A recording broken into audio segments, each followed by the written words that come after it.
At this point, we have brought up many magnitudes, and sometimes they are hard to navigate, and they may be easy just to plug in numbers into equations, but to really fully understand how magnitudes are related and what they actually represent, it may be good to spend some time to see how they're all connected and what they actually mean.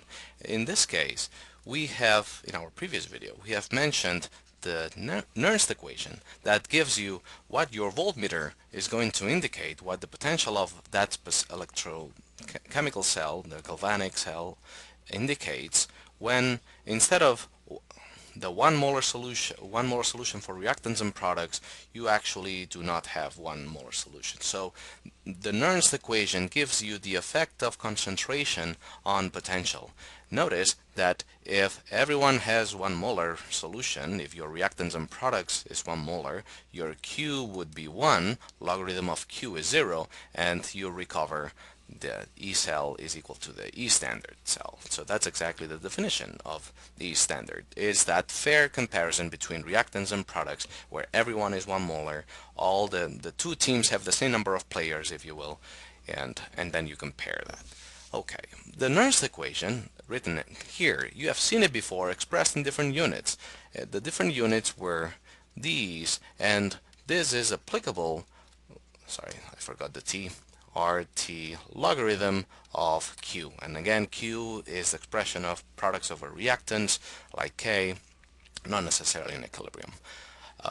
Delta G, here we call this instantaneous delta G because it's not the standard one, is the effect of concentration on that delta G. And what does that exactly mean? Well, if you in a beaker, so notice that this equation is more general than the Nernst equation because it does not necessarily have to be a redox equation, a redox reaction. In here, you can only apply it to redox reactions or to reactions involving charges, otherwise that N value, the number of electrons, are not going to have a value. So if this is a beaker and you measure and you have a reaction, a hypothetical reaction going from reactants to products, if you put 1 molar of reactants and 1 molar of products, and you may be wondering, is the reaction going to go to reactants or towards products? Well, your delta G, in this case, is the standard because it's what you put 1 molar of everyone. If it's negative, it's going to go towards products. If it's positive, it's going to go towards reactants. Notice that, of course, if you have no products, so typically chemical reactions only have reactants, the logarithm of Q, so Q, remember, products is in the numerator, therefore, this is going to be very, very negative. Okay, one would say negative infinite, making the delta G very, very negative. So all reactions, regardless of how product bound they are, if you have no products, you're always going to have a little bit of products. So, but what this measures, the standard, is if you have 1 molar of reactants and 1 molar of products, and you're wondering how is that going to distribute between reactants and products. It's very important to understand that when going from this kind of reaction to the Nernst equation is just a change of units. So because the way we define it, the delta G is NFE, that now it means that for electrochemical reaction, if your potential is positive, it's going to go towards products. If your potential is negative, it's going to go towards reactants. The sign changes because this sign between E and delta G is different. Okay. Now, what happens when you mix a specific combination of reactants and products and nothing happens? And I'm going to put now, let's just apply it to the Nernst equation. You have an anode and a cathode. And how about you put some concentrations here and this is 0. If this is 0, if the voltmeter indicates 0 voltage, it means that you have put concentrations in the anode and the cathode such that those are the concentrations in equilibrium. Therefore, if E is 0, you have this up here, R, T, and F, logarithm of Q, but wait a minute, the Q now becomes K because these are the concentrations in equilibrium. So you have this relationship that gives you, again, the relationship between the standard, cell potential, and equilibrium. So let's fill up this table, even though we pretty much went over most of it. For a spontaneous reaction, the delta G standard, provided that you do not mess with the concentration, so as long as you put 1 molar of each of reactants and products, this has to be negative. And again, for standard conditions, 1 molar each, this will be positive. Okay, and remember, product bound reaction, this has to be larger than 1. K can only be positive, and therefore you cannot have a negative K. Okay, for non-spontaneous, the delta G will be positive.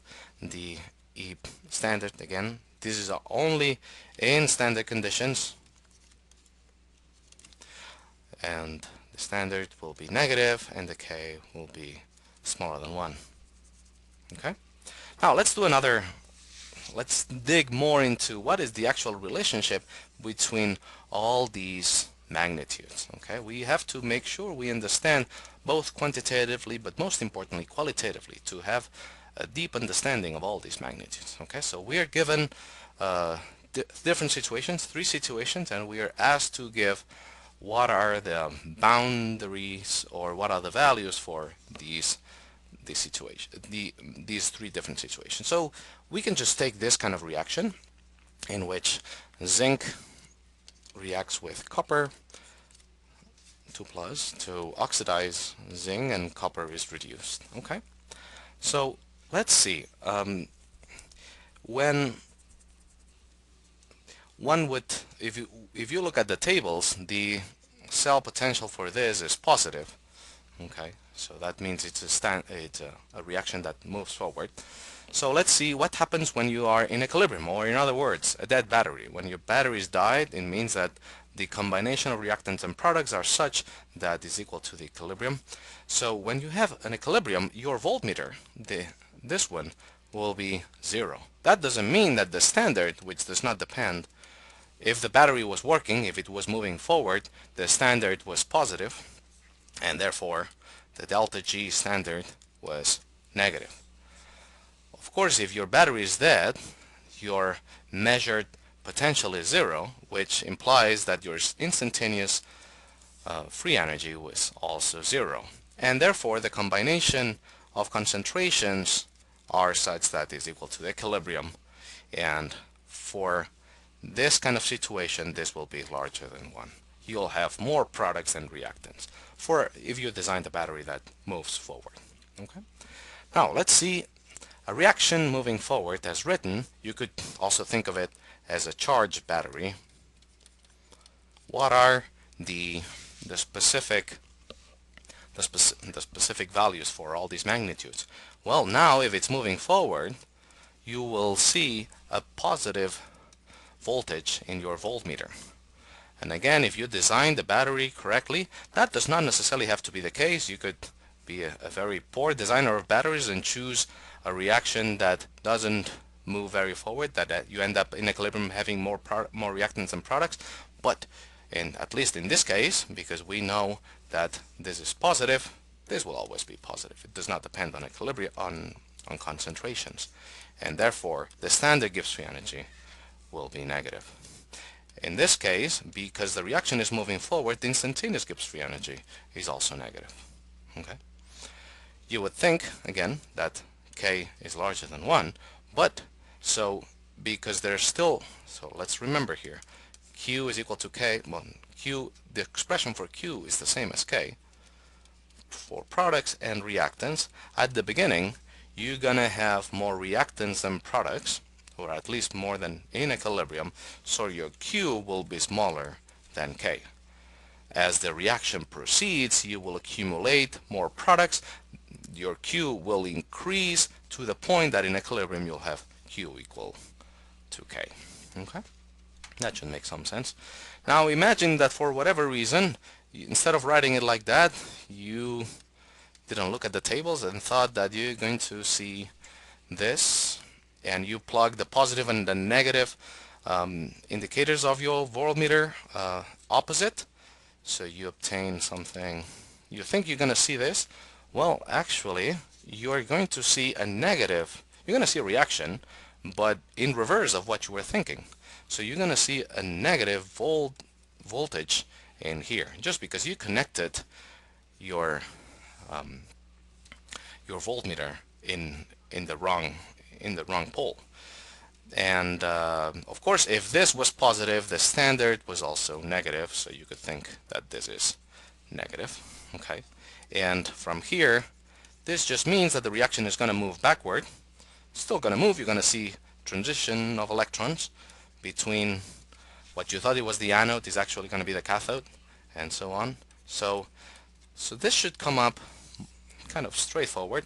And of course, then your K is smaller than 1, as you have designed it here. Okay. And if it's moving backward, your Q is larger than K. You will see reactants being formed, so your Q will decrease all up to the point that Q is equal to K. Hopefully that makes some sense. You should not be too confused by the number of magnitudes that we're dealing with. They all have a meaning, and some of them are pretty straightforward. So these two, the voltage and the Gibbs free energy, give the same meaning, just a different kind of a different set of units.